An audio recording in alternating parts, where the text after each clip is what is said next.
आप शुरू करिए।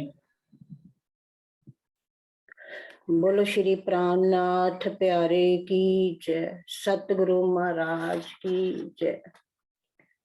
अर्ज करती है दुल्हन पकड़ कर धनी के चरण,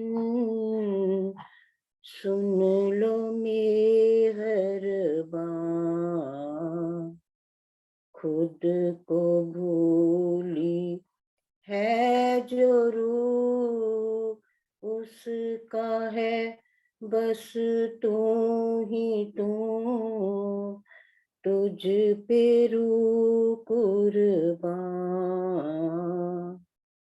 अर्ज करती है दुल्हन पकड़ कर धनी के चरण, सुन लो मेहरबान।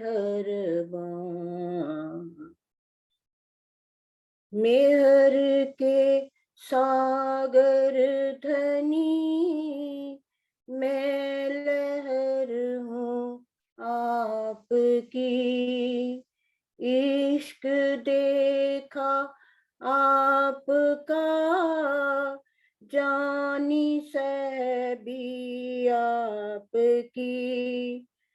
अब तो बस है ये लगन देखूं अपना मूल तन, है बका में जहां। खुद को भूली है जरूर उसका है बस तू ही तू, तुझ पे रूह कुर्बान। सारे अंगों से धनी आपकी सेवा करूं, आप दुल्हा मैं दुल्हन, वचन ये दृढ़ कर कहूँ। रब्द को करके दफन छोड़ दो ये झूठा तन, अंग लगे अंगना। खुद को भूली है जरूर उसका है बस तू ही तू, तुझ पे रूह कुर्बान।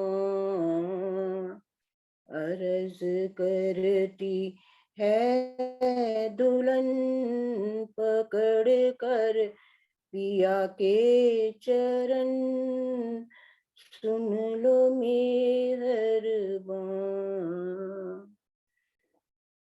कुछ तेरी अर्जी करे, कुछ फना में गर्क है, कुछ का मन चलने को है, कुछ के मन में तरक है। खेल कैसे हो खत्म सोच कर आंखें हैं नम, साथ है हैरान। खुद को भूली है जरूर उसका है बस तू ही तू, तुझ पे रूह कुर्बान। अर्ज करती है दुल्हन पकड़ कर धनी के चरण, सुन लो मेहरबान। प्रणाम जी। प्रणाम जी। प्रणाम जी, प्रणाम जी। धन्यवाद मीनू दीदी। शुरू करते हैं सुंदर साथ जी। सभी सुंदर साथ जी को प्रेम प्रणाम। प्रथम लागू दोय चरण को, धनिये न छुड़ाइयो खीन। लाख तली लालेड़िया, मेरे जीव के ही जीवन। इन पाँव तले पड़ी रहूं, धनी नजर खोलो पातू। पलना वालों निरखु नेत्रे, मेरे जीव के ही जीवन, मेरे जीव के ही जीवन। श्री बंदो सतगुरु चरण को, करो सो प्रेम प्रणाम। अशुभ हरण मंगल करन, धनी श्री देव चंद्र जी नाम। श्री प्राणनाथ निज मूलपति, श्री महिराज सुनाम। तेज कुंवर श्यामा युगल, जी को पल पल करो प्रणाम। पिया जी को पल पल करो प्रणाम।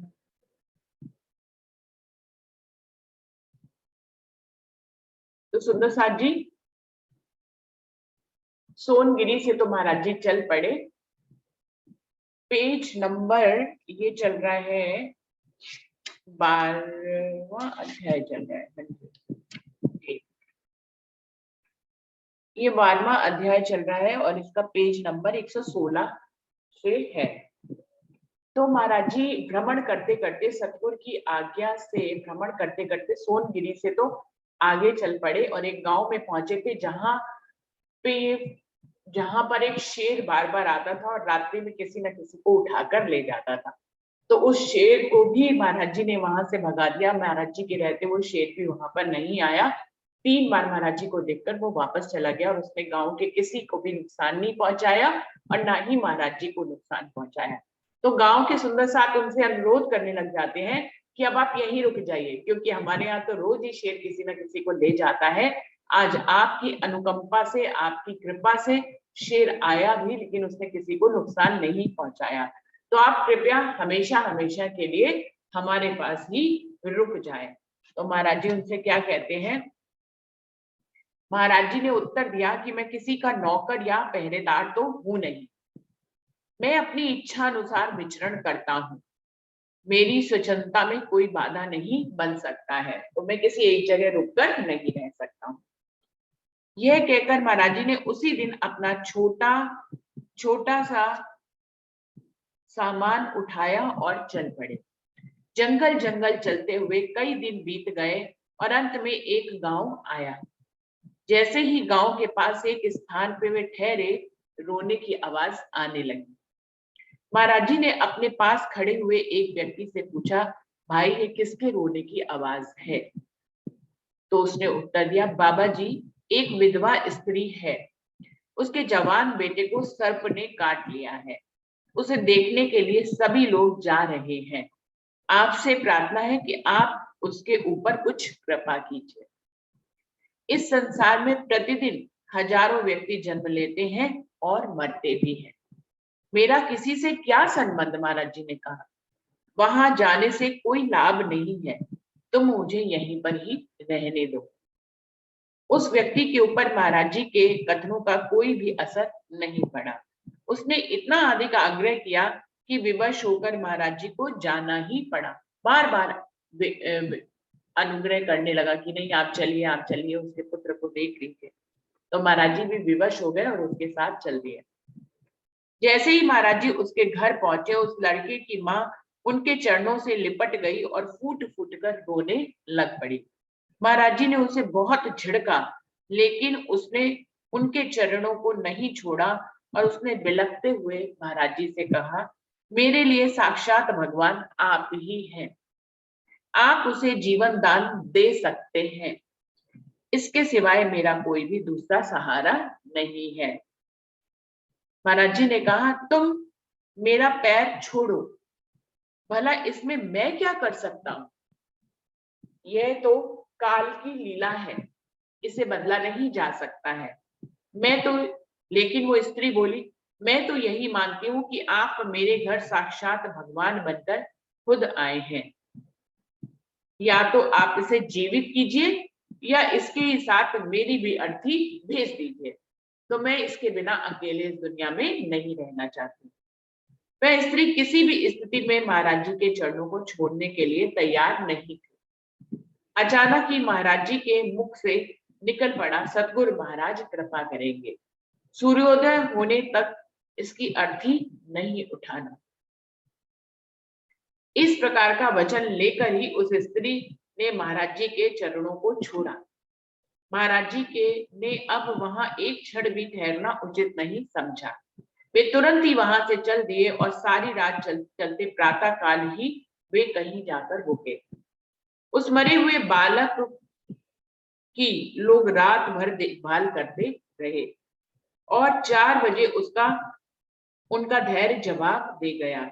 वे उसकी अंतिम क्रिया की तैयारी करने लग पड़े, किंतु उस स्त्री ने बच्चे की अर्थी को छूने भी नहीं दिया।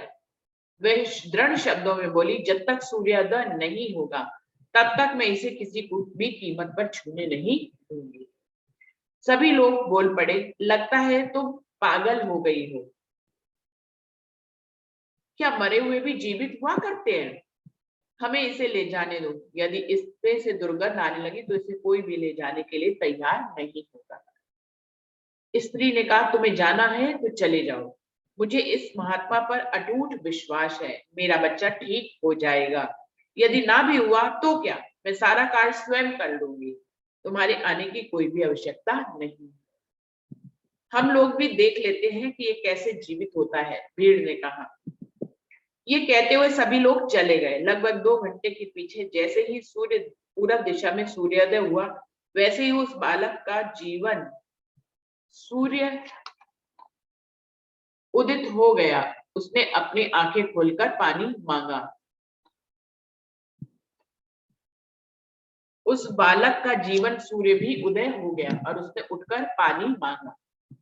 यह बात पूरे गांव में आग की तरह फैल गई कि मरकर भी जीवित हो जाने वाले उस बालक को देखने के लिए सारा गांव उमड़ पड़ा और महाराज जी की चप्पे चप्पे पर खोज होने लगी, लेकिन किसी को भी उनके नाम निशान का पता न चला, क्योंकि महाराज जी कह तो आए कि सतगुरु महाराज सब ठीक करेंगे और इसको सूर्योदय तक इसके शव को मत जलाना। फिर उसके बाद वो उस जगह ठहरे ही नहीं और आगे निकल गए थे।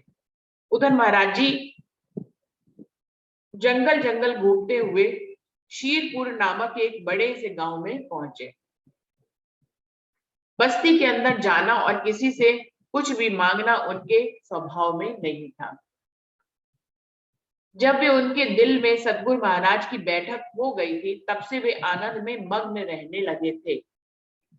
बड़े से बड़े महाराज से भी वे बात करने में उन्हें थोड़ी सी भी झिझक नहीं होती थी और महाराज जी को हमेशा ही यह आभास होता था जैसे कोई उनके साथ पल पल रहता है। शीरपुर नामक एक छोटे से नगर की तरह शीरपुर ग्राम एक छोटे से नगर की तरह था। यह घने जंगलों के बीच में बसा हुआ था और शीरपुर में वन विभाग के अधिकारियों का निवास स्थान भी बना हुआ था। वहां का मुख्य अधिकारी एक मुसलमान था। महाराज जी तो अपने प्रियतम परमात्मा के प्रेम में पागल थे। बिना किसी से पूछे उन्होंने कोठी का दरवाजा खोला और अंदर प्रविष्ट हो गए। उनके इस कार्य पर उस अधिकारी को बहुत ही आश्चर्य हुआ। उसने पूछा, आप अंदर कैसे आ गए?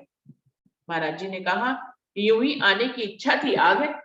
जवाब भी उल्टे सीधे दिया करते थे, मतलब कोई सही उत्तर। उन्होंने के अंदर कैसे आ गए, क्या हमारी मौज है, हम आ गए, दरवाजा खुला था, खोलकर हम अंदर आ गए। वह मुसलमान समझ गया कि यह कोई फकीर है, इसलिए चुप रहा। कुछ ही पल में उसने आसन लगवाया और महाराज जी को आदर पूर्वक बैठाया।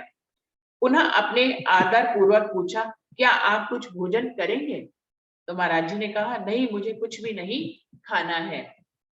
सच तो यह है कि मैं तुम्हें ही खिलाना चाहता हूँ।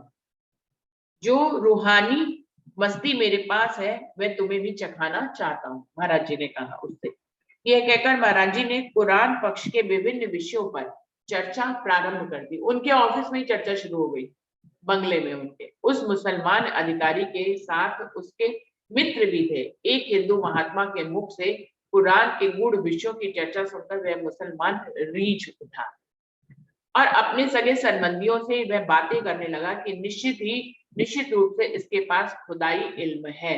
इन्हें खुदाई इश्क का रोग लग गया है, जिसके कारण से ये चारों ओर मस्ती में घूमते फिरते हैं।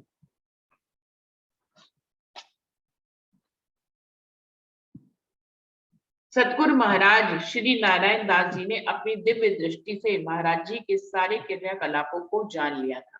वो वहीं सोनगिरी में बैठे बैठे महाराज जी क्या कर रहे हैं इसको अपनी दिव्य दृष्टि से देख लिया करते थे।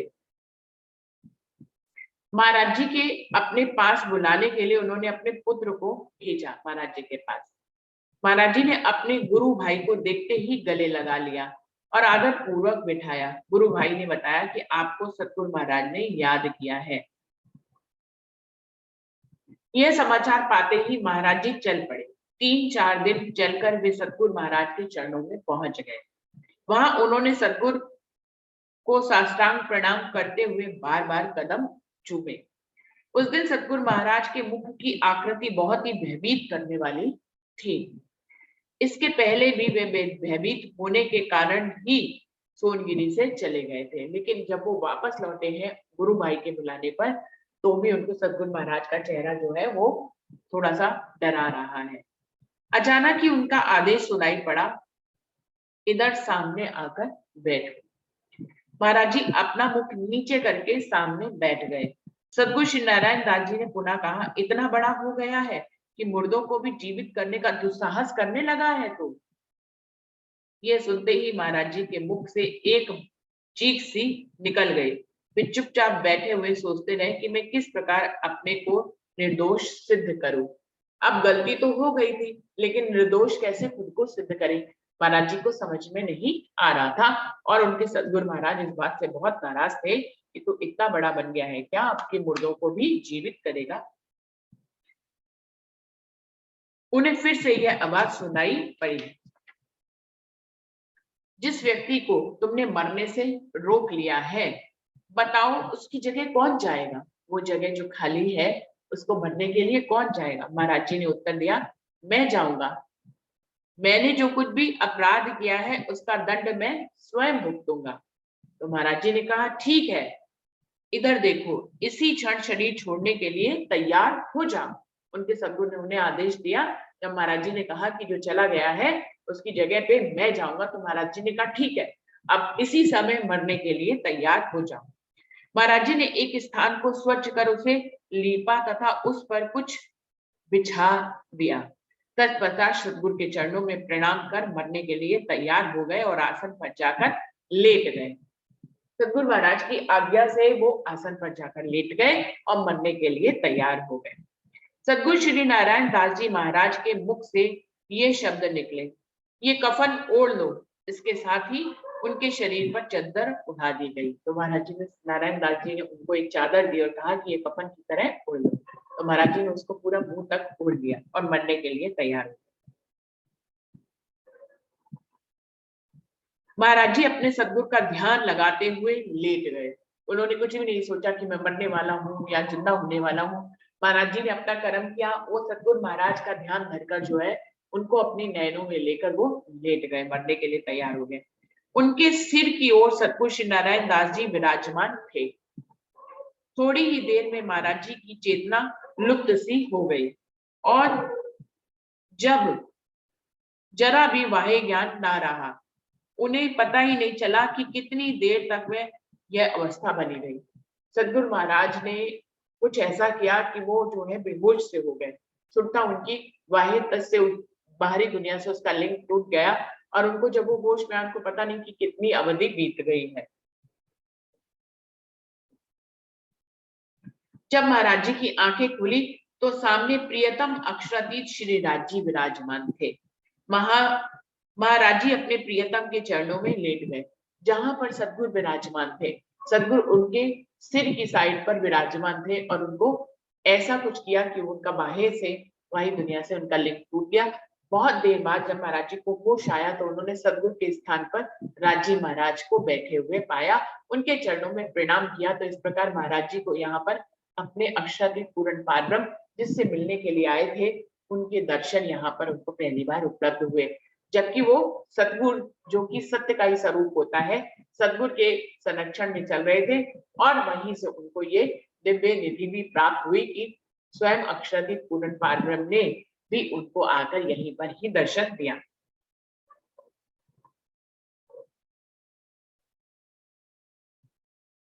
महाराज जी को अति मनोहारी आवाज सुनाई पड़ी, तुम्हारे अंदर रतनबाई की आत्मा है। राज्य ने उनको उनके स्वरूप की पहचान कराई, उनके आत्मा के स्वरूप की। बड़ी ही मधुर आवाज में उन्होंने कहा कि तुम्हारे अंदर रतनबाई की आत्मा है, तुम्हें इस शरीर में अब जागनी कार्य करना है, तुम सावधान होकर बैठ जाओ, तुम्हारे अंदर मैं विराजमान होने जा रहा हूँ।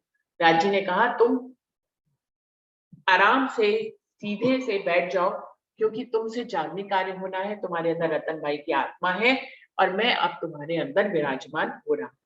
तो इस प्रकार राज्य महाराज जी के अंदर विराजमान हो गए।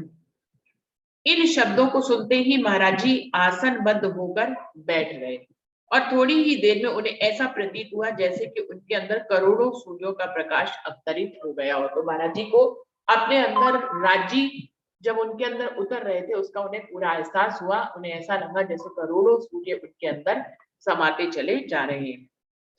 इस घटना के साथ ही उन्हें भूत भविष्य की सारी बातों का ज्ञान हो गया। परम धाम से अवतरित होकर ब्रज रास की लीला के पश्चात होने वाली जागनी लीला के भी सभी रहस्य उन्हें प्रत्यक्ष हो गए। तो परम धाम की पूरी लीला और इस खेल की पूरी लीला महाराज जी को उस समय दिखाई दे गई। धनी ने उनको सब आगे पीछे का सबसे अवगत करा दिया। इस आनंदमयी स्थिति के पश्चात एक बहुत ही दुखद घटना घटित हुई। महाराज जी बता रहे हैं, सतगुरु महाराज श्री नारायण दास जी का वह पुत्र जो महाराज जी को बुलाने गया था, अचानक ही धाम चला गया, यानी कि उसने देह त्याग कर दिया। यह सुनकर महाराज जी के हृदय को बहुत ही पीड़ा पहुंची। उनकी गलती का भुगतान सदगुरु के पुत्र को चुकाना पड़ा। उन्होंने गलती करी कि एक विधवा स्त्री के बेटे को जिंदा कर दिया और सतगुरु महाराज का आशीर्वाद उसे दे दिया, लेकिन वो जगह तो खाली थी, उसकी जगह किसी न किसी को जाना था। तो महाराज जी से क्योंकि जागनी लीला आगे प्रारंभ होनी थी, इसलिए महाराज जी को तो भेज नहीं सकते थे राज्य, क्योंकि उनसे अभी उस तन में परमधाम की आत्म थी और उनसे बहुत सारे कार्य लेने थे। लेकिन उस जगह को सृष्टि के नियमों के अनुसार उस जगह को भरना भी था। तो इसलिए राज्य महाराज ने जो है सतगुरु महाराज के पुत्र जो उनको बुलाने के लिए गए थे उनका धाम गमन हो गया और उनकी जगह पे महाराज जी के ने जिस लड़के को रोका उसकी जगह, क्योंकि उनका भी कहा हुआ वाक्य जो है वो ब्रह्मवाक्य हो गया, उसको भी बदल नहीं सकते थे। जिस लड़के को जिंदा किया था उसको नहीं मार सकते थे, तो वो तो अब जिंदा ही हो गया, तो उसकी जगह पे सतगुरु महाराज के पुत्र को जाना पड़ा।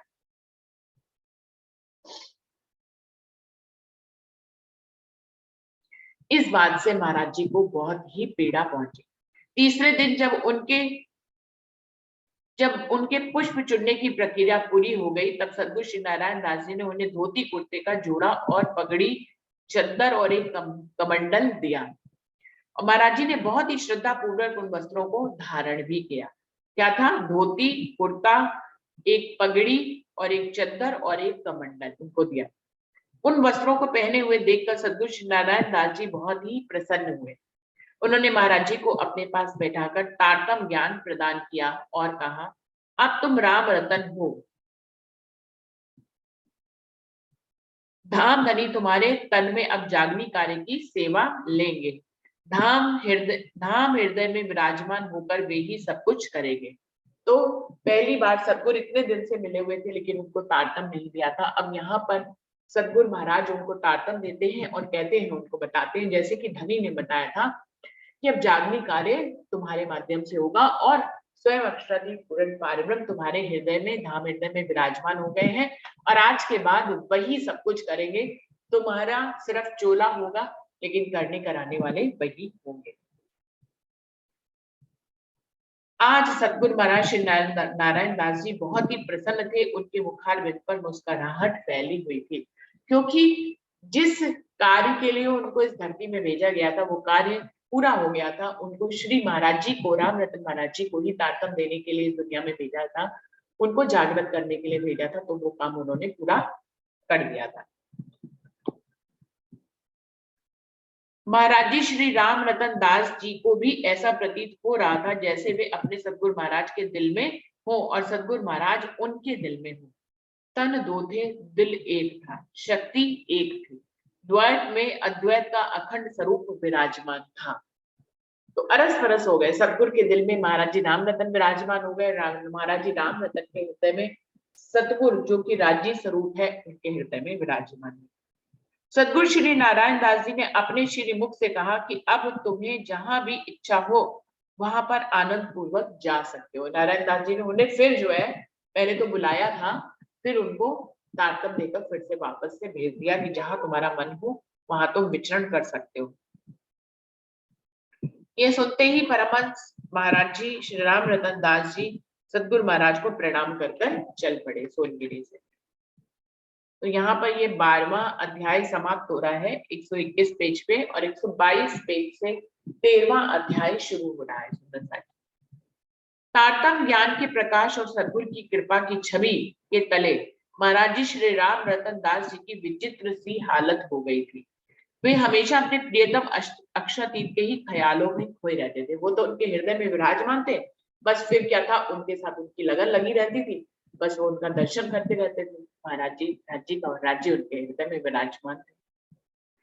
जब वे मौन रहते थे तो लगता था कि कोई मौनी बाबा बैठे हैं, और जब वे बोलने लगते तो लगातार बोलते ही रहते थे, जल्दी रुकने का नाम ही नहीं लेते थे। ऐसी स्थिति में कुछ लोग उन्हें मेलगाड़ी भी कहने लग गए थे। तो ये अजीबो गरीबो स्थिति थी महाराज जी की। यदि मौन हो जाते थे तो मौन इतनी लंबा कर लेते थे कि लोग उनको मौनी बाबा कहते थे, और बोलते थे तो फिर इतना बोलते थे जैसे ट्रेन छूट गई हो, तो उनको मेलगाड़ी भी सुंदर साथ कहा करते थे।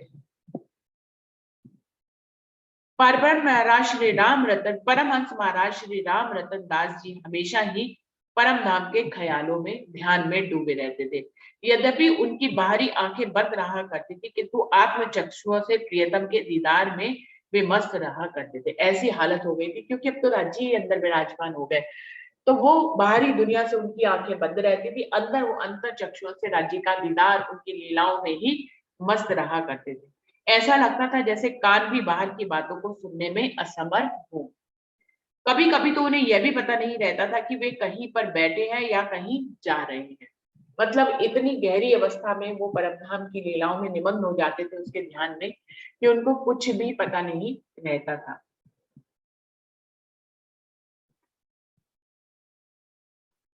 पैदल चलते चलते महाराज जी ताप्ती नदी के किनारे खुड़खुड़ेश्वर नामक गांव में पहुंचे। वहां नदी के तट पर शंकर जी का एक मंदिर था। यद्यपि ताप्ती नदी में पानी थोड़ा सा था, किंतु बहाव काफी तेज था। यह स्थान निर्जन और पवित्र होने के कारण ध्यान साधना के लिए बहुत ही उपयुक्त था। किसी व्यक्ति से महाराज जी को पता चला कि उस शिव मंदिर में एक सिद्ध महात्मा रहते हैं। ये महात्मा श्री भी ब्रह्मचारी थे। इनका नाम श्री रसानंद जी था। बचपन का नाम शंकर था। इनका मूल निवास उत्तर प्रदेश के मेरठ जिले में नगला गांव में था। ये योग साधना के क्षेत्र में उच्च स्तर के साधक थे। क्या नाम था इनका? रसानंद जी था, जो शिव के मंदिर में रहते थे। महाराज जी ने वहां पहुंचकर उनको प्रणाम किया, और रसानंद जी ने विनय पूर्वक अभिवादन का उत्तर दिया, और महाराज जी को दक्षिण भारतीय पंडित जानकर आदर पूर्वक आसन पर बिठाए। तत्पश्चात निवेदन किया कि मैं जो भोजन बनाऊंगा क्या आप वही खा लेंगे या स्वयं बनाएंगे? महात्मा जी, आप इस प्रकार क्यों पूछ रहे हैं? महाराज जी ने कहा, हम दोनों ही महात्मा हैं, हमारे बीच शुद्ध अशुद्ध की तो बात होनी ही नहीं चाहिए। आप जो भी बनाएंगे मैं खा लूंगा। महाराज जी को वह स्थान बहुत ही प्रिय लगा। वे एक वृक्ष के नीचे बैठ गए।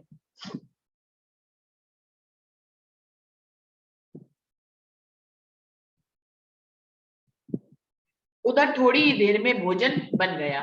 भोजन बन जाने के पश्चात रसानंद जी ने उनको आवाज लगाई, महाराज जी भोजन तैयार हो चुका है, आप आकर ग्रहण कीजिए। महाराज जी वहां पहुंच गए और भोजन करने के लिए जमीन पर बैठ गए। रसानंद जी ने एक ही पात्र में जब सारा भोजन रख दिया तो महाराज जी को कुछ अजीब सा लगा। उन्होंने पूछ ही डाला, महात्मा जी आपने अपनी थाली तो लगाई ही नहीं, इसका क्या कारण है? रसानंद जी मौन ही रह गए। थोड़ी देर में महाराज जी ने जब दोबारा पूछा तो उन्होंने उत्तर दिया, महाराज जी आप अकेले ही भोजन कर लीजिए, मैंने आमरण अनशन का व्रत लिया है जिसका आज 17वां दिन है, इसलिए भोजन करना मेरे लिए संभव नहीं है। उन्होंने मरने तक अनशन पे मैंने आमरण अनशन का व्रत लिया है, यानी कि मरने तक मैं कुछ नहीं खाऊंगा, ऐसा उन्होंने व्रत ले लिया था और 17वां दिन हो गया था। तब तो महाराज जी ने बोलना शुरू कर दिया, यदि आप पहले ही बता देते तो मैं भोजन कदापि नहीं बनवाता। 17 दिन से भूखे व्यक्ति से भोजन बनवाकर अकेले खाना मेरे लिए कदापि संभव नहीं है। अपना बनाया हुआ भोजन आप वापस ले जाइए। यह कहकर महाराज जी ने घृणा से मुंह बनाते हुए थाली की ओर से मुंह फेर लिया और बोले, ले जाओ ये भोजन, मैं इसे नहीं खाने वाला हूं। मैं तो इस स्थान को मंदिर मानकर आ गया था, लेकिन यह तो शमशान है जहां 17 दिनों का भूखा एक मुर्दा रहता है। तो इस तरह से महाराज जी ने व्यंग्यात्मक पूर्वक उनको सब शब्द कहे। इन तीखे शब्दों को सुनकर रसानंद जी एक अपराधी की तरह से चुपचाप खड़े रहे। वे अपने मन में सोचने लगे कि यदि मेरे यहाँ से कोई अतिथि भूखा चला जाएगा तो बड़ा ही महापाप होगा। महाराज जी के प्रवचन से भी उनके मन पर बहुत चोट पहुंची थी। अंत में हार मानकर वे साथ में भोजन करने के लिए विवश हो ही गए। तो जी भोजन के पश्चात महाराज जी ने उनसे इस आमरण अनशन का कारण पूछा। तो रामानंद जी ने अपने घड़े की तरह फूले हुए पेट को दिखाया और बोले, महाराज जी मैं तिल्ली रोग से बुरी तरह से पीड़ित हूँ। इससे दुखी होकर ही मैंने अनशन करना शुरू किया था कि मैं मर जाऊं। यह रोग आपको कैसे लग गया? महाराज जी ने पूछा। कुछ सकचाते हुए वे रामानंद जी ने उत्तर दिया कि मैं आपसे क्या ही बताऊं, मैंने ताप्ती नदी के जल में छाया सिद्धि की थी। इसका परिणाम यह हुआ कि मुझे इस भयानक रोग से ग्रसित हो जाना पड़ा। साधना की अंतिम रात्रि मुझे अजगर ने मजबूती से जकड़ लिया था, जिससे छुटकारा पाने के प्रयास में मैं बेहोश हो गया था। मुझे अब तक भी यह बात पता नहीं कि मुझे वहां से उठाकर कौन लाया था। उसी दिन मुझे यह रोग हो गया। इन तांत्रिक सिद्धियों के साथ कोई ना कोई रोग हो ही जाता है। यदि शरीर ही स्वस्थ नहीं तो इन सिद्धियों का कोई भी लाभ नहीं है। मैं इस रोग से इतना दुखी हो गया हूं कि अनशन करके अपने प्राणों का त्याग कर देना चाहता हूं। आज आपने मेरे अनशन का व्रत ही तुड़वा दिया है। अभी देखिए सुंदर साथ जी यहाँ पर क्या संदेश दे रहे हैं महाराज जी कि रिद्धि सिद्धियों को प्राप्त करने की तरफ नहीं जाना चाहिए। सिद्धियों से सिर्फ चमत्कार दिखाई देते हैं, लोग आपके ऊपर विश्वास करते हैं जब तक वो आपसे सिद्धियां देखते रहते हैं, उसके चमत्कार देखते रहते हैं, लेकिन सिद्धि से कभी भी जो है परमात्मा की उपलब्धि नहीं हो सकती। उसके लिए सिर्फ प्रेम ही जरूरी है।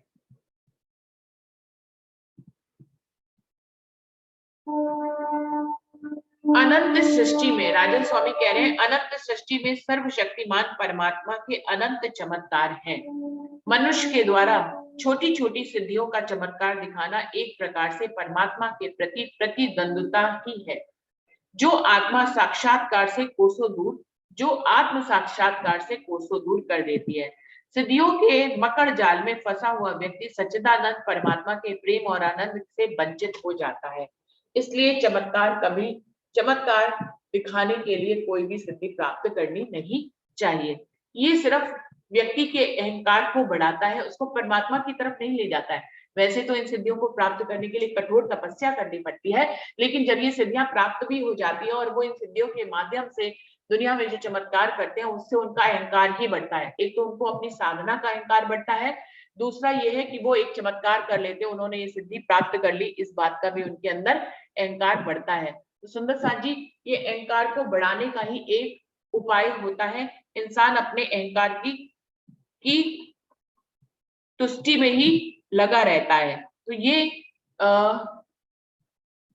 महाराज जी का भी यही कहना है और राजन स्वामी भी यही कह रहे हैं कि इन सिद्धियों की तरफ आकर्षित नहीं होना चाहिए। अभी इन दोनों में बातें चल ही रही थी कि कोई वैद्य जी आए, वे रामानंद जी का इलाज कर रहे थे। महाराज जी ने परिचय हो जाने के पश्चात उनसे पूछा कि क्या क्या आप ही इनकी चिकित्सा कर रहे हैं? तो वैद्य ने कहा, हाँ महाराज, मेरे पास कुछ गोलियां हैं और कुछ दवाइयां हैं, उन्हीं से इनकी चिकित्सा कर रहा हूँ। तो महाराज जी ने कहा, मैं ये जानना चाहता हूँ कि आप कब से इनका इलाज कर रहे हैं, ये ठीक क्यों नहीं हो पा रहे हैं? तो उन्होंने कहा, इस प्रकार के प्रश्नों से वैद्य भौचक्का सा हो गया।